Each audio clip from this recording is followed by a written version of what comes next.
कौन सा ऐसा फूड है जिसको खाया जा सकता है सोराइसिस में, कौन सी अच्छी चीज़ें हैं जो आपको खानी है अगर आप सोराइसिस से पीड़ित हैं। तो नमस्कार, मेरा नाम है डॉक्टर शिवम अरोड़ा और मैं वेलकम करता हूं हमारे इस यूट्यूब चैनल पे, जहां पे हम सोराइसिस से रिलेटेड वीडियोस लेकर आते हैं रहते हैं, चाहे वो होम रेमेडीज़ को लेकर हो, कंसल्टेशन को लेकर हो, डाइट को लेकर हो, मेडिकेशन को लेकर हो, योगा को लेकर हो, ठीक है। तो जितनी भी वीडियोस होती हैं सोराइसिस रिलेटेड हम इस चैनल पे लेकर आते रहते हैं।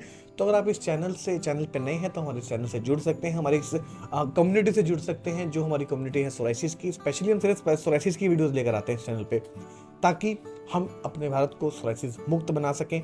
और इस कार्य में आप सहयोग करने के लिए आप इस चैनल को सब्सक्राइब कर सकते हैं, ठीक है।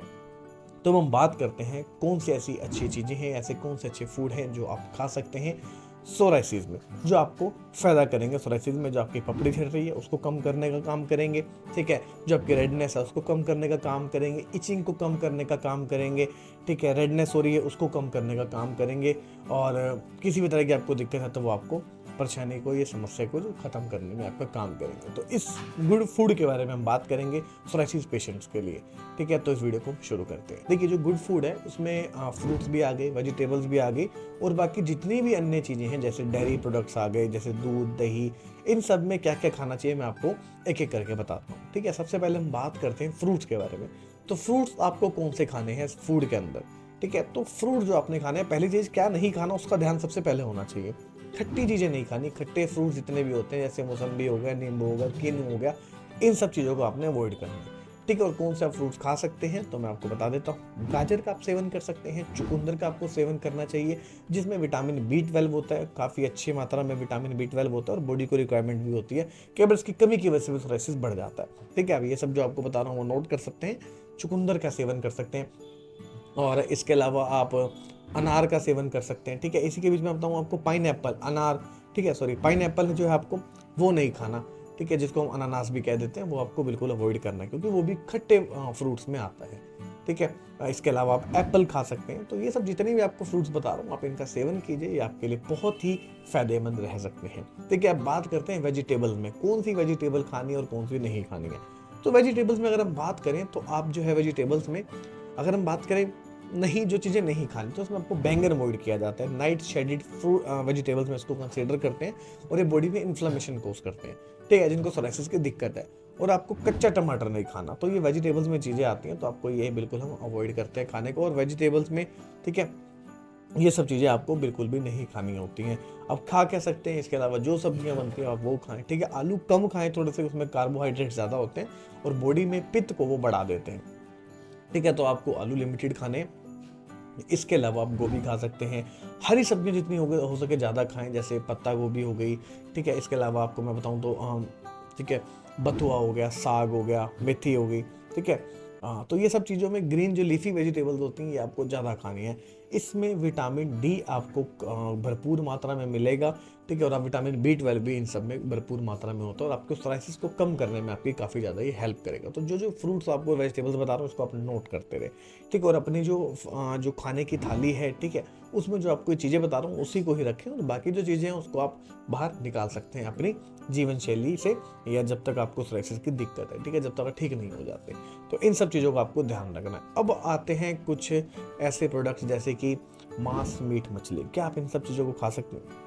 तो जब तक हम कहते हैं कि आपको दवाई चल रही है या उसके बाद भी, ठीक है, थोड़ा इसको अवॉइड करें। होता क्या है कि ये चीज़ें काफ़ी गर्म होती हैं और बॉडी में अंदर जाके हमारी जो इंडियन जो बॉडी है वो उस हिसाब से नहीं बनी है इस चीज़ों को डाइजेस्ट करने के लिए, क्योंकि हम ज़्यादा वेजिटेबल्स खाते हैं और हमारे जेनेटिक्स में भी ऐसे ही कि हम वेजिटेबल्स ही ज़्यादा खाते आ रहे हैं।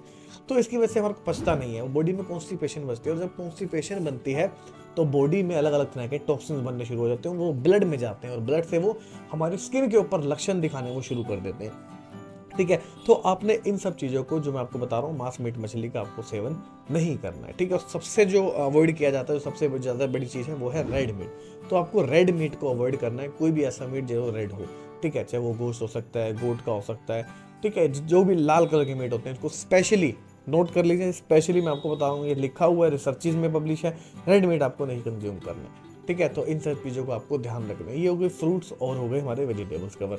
अब बात करते हैं डेयरी प्रोडक्ट्स में। डेयरी मतलब जो दूध से बनी हुई चीज़ें होती हैं। तो दूध में हम बात करें तो आपको जो दूध होता है जो जिसमें फैट नहीं होता, डबल टोन जिसको हम दूध कहते हैं, तो वो आप दूध का प्रयोग कर सकते हैं, क्योंकि जिसमें ज़्यादा फैट वाला होता है वो आपकी बॉडी में हीट कोस करता है, तो उसकी वजह से इन्फ्लामेशन, रेडनेस, जो आपकी स्किन की पपड़ी जम रही है वो ज़्यादा बननी शुरू हो जाती है। ठीक है, तो उसको आपने अवॉइड करना है, और जो एक डबल टोन दूध होता है आप उसका यूज़ कर सकते हैं। घी, ठीक है, देसी घी खा सकते हैं लिमिटेड क्वांटिटी में। ठीक है, इसके अलावा मक्खन अवॉइड करें, और क्या खाना है वो आपको बता देता हूँ। सफ़ेद मक्खन का प्रयोग करें। सफ़ेद मक्खन को आप लगा भी सकते हैं जहाँ जहाँ आपके पैचेस हैं, चाहे आपको प्लैक सोराइसिस है, ग्यूटेट सोराइसिस है, पाल्म प्लांटर है, अगर नेल में भी हो चुका है तो भी कोई दिक्कत नहीं है, आप उसको उस जगह पे भी लगा सकते हैं। और खाने में अपनी रोटी के साथ जो है सफ़ेद मक्खन याद समझ सकते हैं। ठीक है, जो लोग नोटते हैं समझ सकते होंगे कि आसपास जो ढाबे वाले होते हैं पराठे के ऊपर लगा के देते हैं, मुर्सल साइड में ज़्यादा होता है और नॉर्थ इंडिया में काफ़ी होता है, तो वो सफ़ेद मक्खन जो होता है ना, आपको फ़ोटो नज़र भी आ गई होगी, तो वो वाला मक्खन आपको यहाँ पे खाना है, वो काफ़ी आपके लिए हेल्पफुल रह सकता है। पनीर भी आप चाहें तो आप सेवन कर सकते हैं। ठीक है, पनीर भी आपके लिए हेल्दी रह सकता है। प्रोटीन की क्योंकि कमी हो जाएगी अगर आप ये सब चीज़ें नहीं खाएंगे, सारी एकदम से चीज़ें छोड़ देंगे, तो हम कहते हैं कि आप चाहें तो आप पनीर भी खा सकते हैं, कोई दिक्कत वाली ऐसी बात नहीं। और पनीर की जगह हो सके तो टोफू पनीर से उसको रिप्लेस कर दीजिए। जो सोयाबीन का पनीर बना होता है ना, आप वो खाइए, वो भी आपको फ़ायदा देगा काफ़ी। ठीक है, तो ये जितने भी आपको बताए मैंने गुड फूड्स, वो आपको खाने हैं अगर आप सोराइसिस के पेशेंट हैं। तो देखिए, डाइट काफ़ी रोल तक हेल्प करेगी आपकी, लेकिन एक टाइम पे आपको ट्रीटमेंट की ज़रूरत पड़ेगी ही पड़ेगी अगर आपको सोराइसिस से मुक्ति चाहिए। ठीक है, तो उसके लिए आप चाहे किसी से भी आप कंसल्टेशन ले रहे हैं तो वो दवाइयाँ खाते रहें, चाहे हमारे डॉक्टर से भी ले रहे हैं, चाहे हमारी दवाइयाँ ले रहे हैं, किसी और की भी ले रहे हैं, तो आप वो रेगुलर खाते रहें।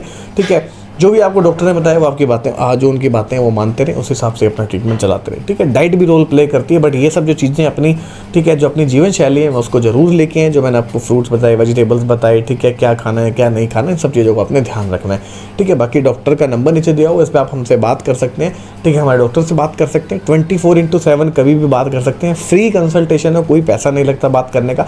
अपनी रिपोर्ट शेयर कीजिए, अपनी फ़ोटो शेयर कीजिए, और उसके हिसाब से बताएंगे आपके लिए कि क्या ट्रीटमेंट बेस्ट रह सकता है, क्योंकि ऐसे हम नहीं बता सकते आपके लिए कि सबके लिए सेम ट्रीटमेंट। तो आप बताएं अपने लक्षण, उसके हिसाब से आपका ट्रीटमेंट तैयार करके, ठीक है, चाहे तो आप उसको घर भी मंगवा सकते हैं उस ट्रीटमेंट को, नहीं तो हमारे पास आके हमसे मिल भी सकते हैं। तो ये अभी के लिए वीडियो थी, उम्मीद करता हूँ आपको वीडियो इन्फॉर्मेटिव लगी होगी, और लगी हो तो इस चैनल को सब्सक्राइब कर लें, वीडियो को लाइक करें। कोई नेक्स्ट टॉपिक की वीडियो चाहते हैं तो नीचे कमेंट सेक्शन में हमसे पूछ सकते हैं। तो मिलेंगे आपसे नई वीडियो में एक नई जानकारी के साथ, तब तक के लिए अपना ध्यान रखें, स्वस्थ रहें, गुड बाय, टेक केयर।